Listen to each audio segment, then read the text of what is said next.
পাগড়ি তো ছাত্রদেরকে দেওয়া হয়েছে। পাগড়ির মধ্যে কি নেই? পাগড়ির মধ্যে কোনো কেরামতি নেই।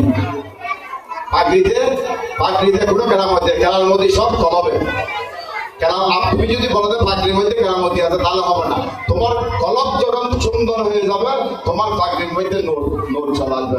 শাহ ওয়ালিউল্লাহ মুহাদ্দিস দেহলভী রহমাতুল্লাহ আলাইহি দিল্লি জামে মসজিদের খতিব ছিলেন। তো উনি যখন খুতবা দিতে আসতেন, তখন ওনার কি পাগড়িটা, উনি এরকম পাগড়ি মানতেন না। শাহ মুহাদ্দিস দেহলভী রহমাতুল্লাহ আলাইহি পাগড়ি এরকম মানতেন না। উনি পাগড়ি দিতেন এরকম করে, এতটুকু পর্যন্ত পাগড়ি দিতেন। তো ওনাদের এক ভক্ত অনেক দূর থেকে আসছেন ওনাকে দেখার জন্য। এখন মসজিদে ঢুকতেছে, হুজুর পাগড়ি এতটুকু, আর চেহারা তো দেখা যায় না। হুজুর খুতবা দেন, পাগড়ি এতটুকু, চেহারা দেখা যায় না। এখন উনি তো নামাজের পরে মুসলমান হয়ে দশটা, হুজুর বলে আমি আপনার হয় না, আপনি আমার চেহারা দেখতে পারবেন না, হয় না আমি দেখবো। তখন উনি জোর করছে, ওনার পাগড়িটা মাথার সামনে যখন এরকম ফেলে দিছে, তখন ওই লোক ফাঁকালের মধ্যে ঢুকতেছে। উনি দেখতেছে কি মসজিদের মধ্যে বসে আছে কিছু কুকুর, কিছু বিড়াল, কিছু শুকর।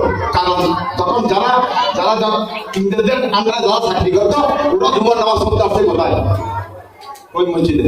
মুসলমান কিন্তু চাকরি করতো কোথায়? ইংরেজদের ওখানে। ওরা ওখানে ঘুষ খেত। তো ঘুষ যখন খেত, তো উনি দেখতেছে কি উনি তখন মসজিদে তখন দেখতেছে এখানে কতগুলো বিড়াল শুকুর বসে আছে। ওই জন্য উনি কি করতো?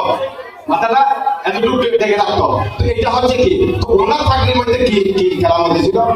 বুঝতে পারছে? এটা কোথেকে আসছে? উনি যখন ওনার চাকরি মাথার উপর যখন চাকরিটা দিছে, তখন উনি কি করছে? খাওয়া করে ছেলে দিয়ে মসজিদ থেকে যাই ছাদে বেরিয়ে গেছে। তখন নিয়ে ফেলছে, আর কিছু দেখতেছে না, সবাইকে দেখতেছে কি মানুষ। তখন বলতো তুমি খাওয়া খেলবো, তবে আমি আমার মাথার উপর দেওয়ার সাথে সাথে আমি দেখতেছি এখানে কুকুর বসে আছে, শিয়াল বসে আছে, এইগুলো দেখতে প্রাণী দেখতেছে। হয়তো ওই জন্য আমি দেখি বিদায়, সেদিন আমার পাখিটা আমি কি এইভাবে কি এই যে পাখিটা আমার মাথার উপর দিচ্ছে, এই পাখিটা কেরামতি সমস্ত এটা কোথা থেকে আসছে? কলার থেকে আসছে। তো সুতরাং তোমাদেরকে যে পাখি দেওয়া হয়েছে, পাখি এটা সুন্দর। পাখি কি? পাখিটা বলো সুন্দর।